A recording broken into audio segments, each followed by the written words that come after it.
Akamultan dhaggeeffattootaaf Dootot TV mo'aa nagaan Waaqayyoo isiniif haa ta'u. Ganama kana sagalee Waaqayyoo qabadhee fuula keessan kana jiru luba Dooktar Qannoo Galaanin jedhama. Maqaan Waaqayyoo keenyaa kan eebbifame haa ta'u. Waaqayyo abbaan keenyaa nu jaallataa, nu baatas, nu tiksas, nu eegas, namas nu godha. Galanni isaaf haa ta'u.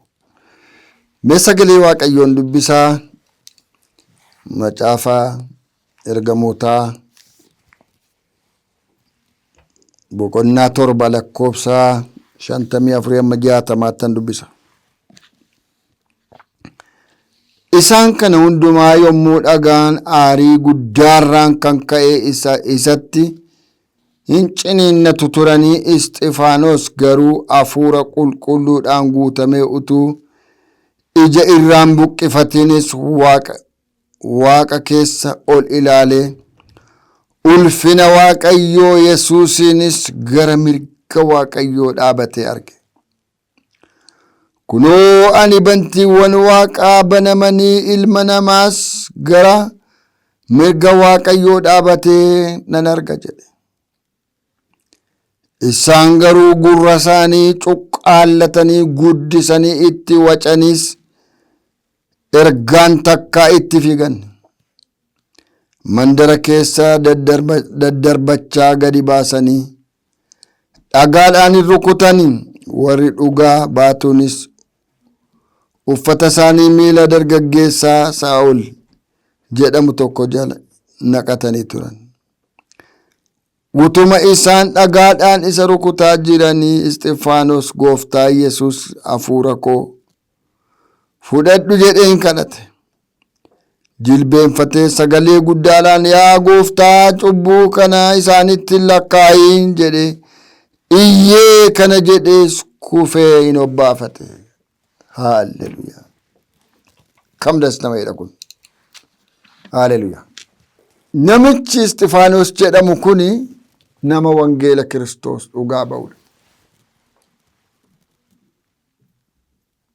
Mee haa kadhannu. Dubbii kee nuu ergi, nu biraa nafiin, akka nu si biraa nafne immoo hafuura keetiin nu jabeessi, nu gargaari maqaa Yesuusiin. Ameen.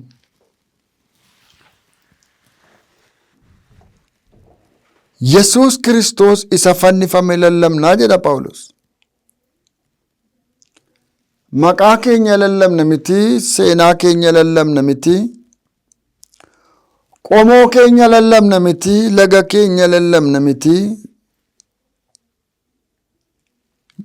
Isa fannifame Kiristoos isa namaaf waa'ee baasu,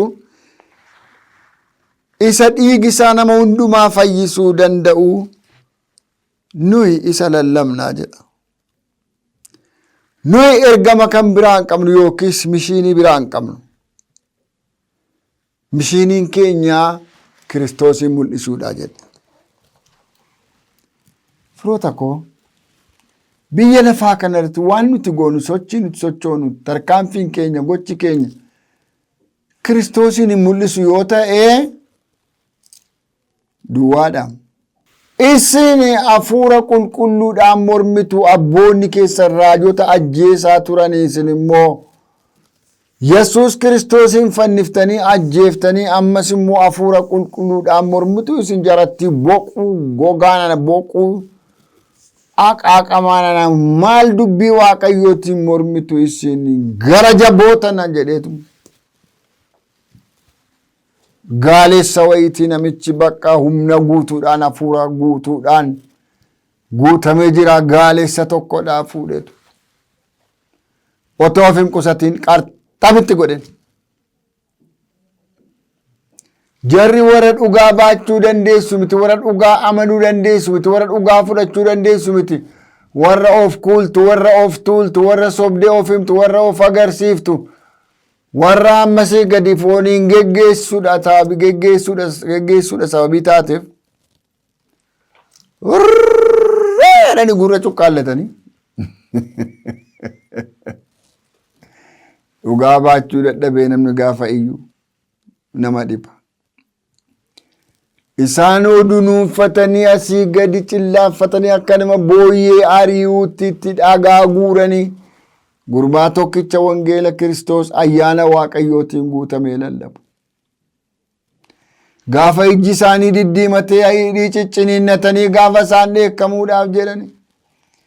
Yesuus Kiristoos ulfina isaaf surraa isaatiin guutamee teessoo abbaa isaarra mirga isaa taa'ee natti mul'ata. Ijji koo rakkina kana keessatti, bobaa kana keessatti, gidiraa kana keessatti, dullaa kana keessatti, dhiphina kana keessatti, boo'icha kana keessatti, falmii wallaansoo kana keessatti ijji koo banamee samii arge.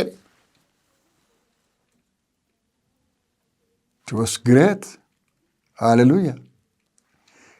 Rakkina keessatti ijji isaa banamee, lola keessatti ijji isaa banamee, dhiibamuu keessatti ijji isaa banamee, jibbamuu keessatti ijji isaa banamee, Waaqayyo seenaa isaa haaressee haala dinqisiisaaf ajaa'ibsiiseedhaan Waaqayyo gaafa isatti argaan jiran. Ani gidiraa kana argaan jira miti, lola kana argaan jira miti, waca kanan argaa jira miti, mormii kanan argaa jira miti, jibbamuu kana dhiibamuu kanan argaa jira miti. ከዚህ ባሻገር ሌላ ነገር ይታየኛል። ከዚህ ከሚታየው ነውጥ ባሻገር ለኔ ሌላ ነገር ይታየኛል። ኢየሱስ ይታየኛል። ረክነ ኬሰ ጅርቱ ከነ ኬሰቲ ማል ሲቲ አርጋመሲን maal sitti mul'ata siin? Yesuus natti mul'ata. Yoona kana dunuunfatanii ilkaan ciniinnatanii dhagaa guuraniitti yaa'anii tumanii ajjeesanii wayyoo wayyoo wayyoo jenne. Wanta inni jedhe yaa abbaa kanatti hin lakkaayin. Dabaa hojjechaa jiru, dhiiga qulqulluu dhangalaasaa jiru, lubbuu qulqulloofte ajjeesaa jiru, ergama kee karaatti ittiin mormaa jiru, afaan kee rukutaa jiru, miila kee harka kee rukutaa jiru, ittiin lakkaayin, ittiin lakkaayin, ittiin lakkaayin jedhee kimbil jedhe achumaan hafe. እንዴት ያለ አጨራረስ ነው እባክህ! እንዴት ያለ ደስ የሚል አይነት አጨራረስ! Waaqayyo nu gargaaru. ስንልከሰከስ እንዳያልቅብን ጊዜ እንዳያደርስብን እፈራለሁ። Jireenyi keenya Waaqayyo wajjin ta'e xoofoo hadhooftuu keessatti Yesuus Kiristoosin argine wantoota nama danqan nama cinqan keessatti Yesuusin argine gidiraa guddaa isaa keessa darbinee mootummaa Waaqayyootti galuu nu wayya akkuma Phaawuleen jedhe. Gowwoomsaa biyya lafaa kana abbaa sobaa biyya lafaa kana bira dabarree Yesuus Kiristoosin arguu akka dandeenyuuf nu gargaaru. Maal sitti mul'ata isin? Yesuus natti mul'ataa jedhe Istifaanos. Kadhannume. Yaa Waaqayyo gooftaa maccaa gidiraa keetti ulaa Waaqaa kee bantee nama agarsiiftaa. Iyya hamaa keetti waca hamaa keetti biyya lafaa namatti wacu biyya lafaa namatti ursu biyya lafaa dhagaa namatti guuruu keessatti namatti mul'atta. Biyya dhagaa namatti guuru mandara dhagaa namatti guuru lafa dhagaa namatti guuru keetti namatti mul'atta. Namatti dubbatta. Abdii namaa laatta. Galanni siif haa ta'u. Mataa waraanaa warra jiran yaa Waaqayyo biyya ormaa biyya hambaa warra jiran harka garbummaa jala kan jiran baadiyyaan magaalaa socho'uu kan hin dandeenye namooti baay'een bu'aa wawwaataa wacaa jiran achi keetti kottutti mul'adhu Yesuus.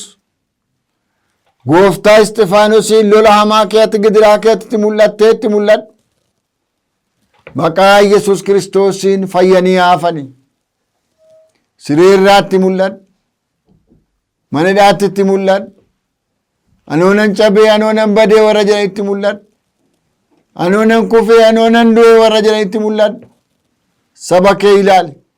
biyya keenya laale, nagaa nuu buusi, qabbana nuu buusi, dheekkamsa kana nurraa qabbanees, biyya keenya lolaa hamaa, qilleensa hamaa, balaa akka tasaa, dheekkamsa garmalee nu baraari, nu oolchi, nagaa nuuf kenni, nu wajjin ta'i humna keetiin.